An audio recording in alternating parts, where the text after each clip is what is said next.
السلام عليكم، اهلا وسهلا بكم، مرحبا بكم معايا على القناه. كنتمنى انكم تكونوا بخير وعلى خير وفي صحه جيده. كيف ما كتشوفوا معايا اليوم جديد القفطان او التكشيطه المغربيه، موديلات غزالين وروعه روعه.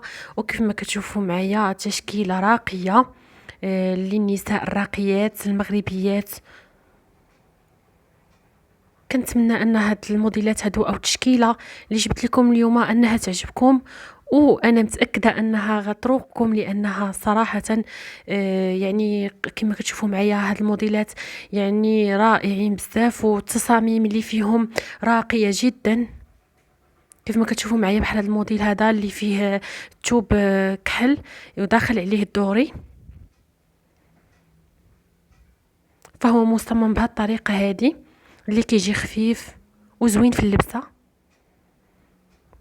وكذلك هذا الموديل حتى هو اللي بتوب قرونه وداخل عليه كذلك دوغي. كيف ما كتشوفوا معايا هذا بالنسبه لهذا الموديل هذا للعرائس او العريسات جداد، فكيجي حتى هو روعه روعه في اللبسه.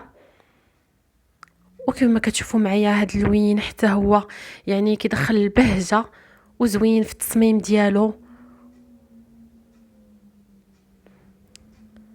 فغتشوفوا معايا في هذا الفيديو جديد تصاميم القفطان او التكشيطه المغربيه باحدث ما كاين، وكذلك اخر ما كاين.